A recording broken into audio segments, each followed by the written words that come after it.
Are you tired of manually tracking your team schedules, assignments, and client interactions? Do you wish there was a simpler, more efficient way to manage your field service business? If you're using Jobber, then you're already on the right track. But simply having Jobber isn't enough. You need to leverage its full power.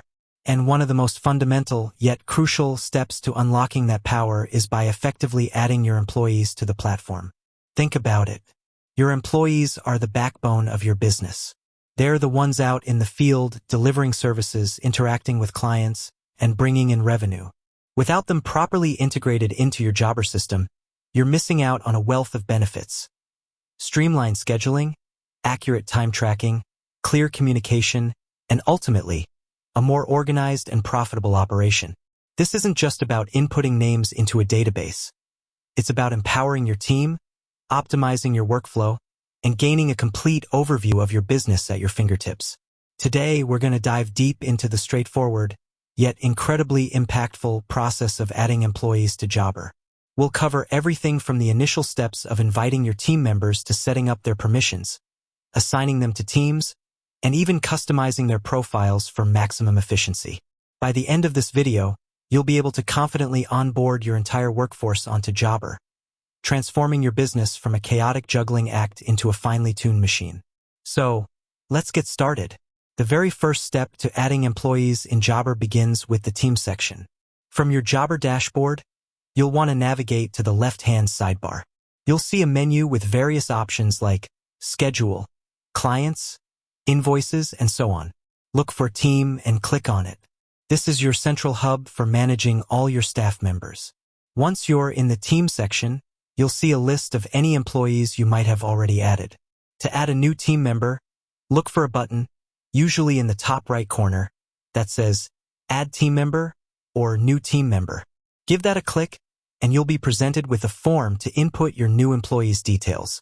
The first few fields are pretty standard: first name, last name, and email address. The email address is crucial because this is how Jobber will send an invitation to your employee to set up their own access to the platform.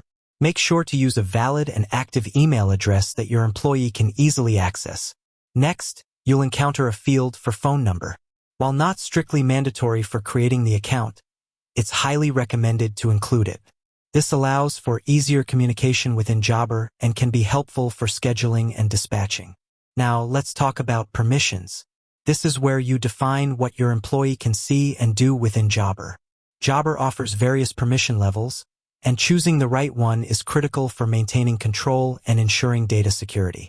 You'll typically see options like Admin, full access to all features and settings within Jobber. Use this wisely, usually reserved for business owners or top-level managers. Manager can manage schedules, jobs, clients, and invoices, but may have limited access to financial reports or advanced settings.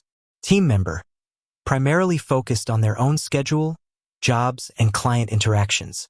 They can typically view their assignments, mark jobs complete, and communicate with clients, but cannot create new jobs or access sensitive business information.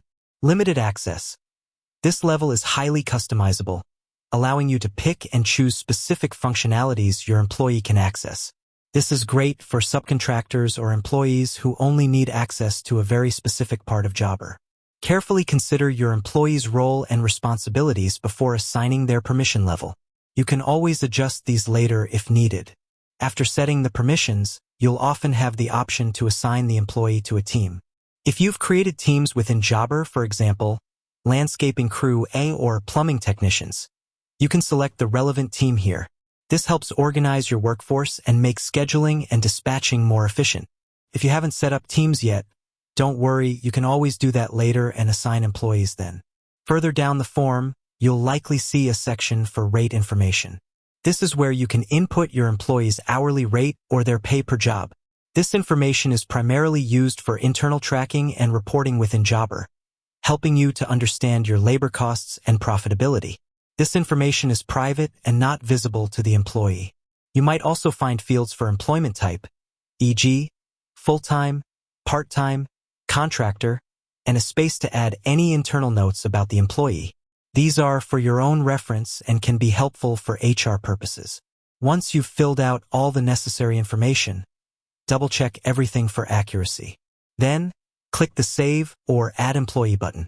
Jobber will then send an invitation email to the employee's email address you provided. What happens next? Your employee will receive an email from Jobber prompting them to create a password and set up their account. They'll follow a few simple steps, and once they've done that, they'll be able to log in to Jobber and access the platform based on the permissions you've assigned them. It's a good practice to follow up with your new employee to ensure they've received the invitation and successfully set up their account.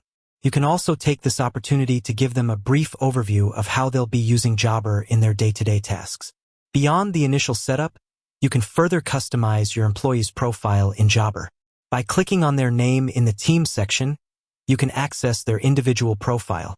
Here, you can upload a profile picture. This helps personalize their account and makes it easier to identify them within the system. Update contact information. If their phone number or email changes, you can update it here. Adjust notification preferences. Help them tailor how they receive notifications about new jobs, schedule changes, or client messages. View their activity log. See a history of their actions within Jobber, which can be useful for tracking productivity and troubleshooting. Manage equipment assignments. If you assign specific equipment to employees, you can track it here. With that said, thanks for watching, and until next time.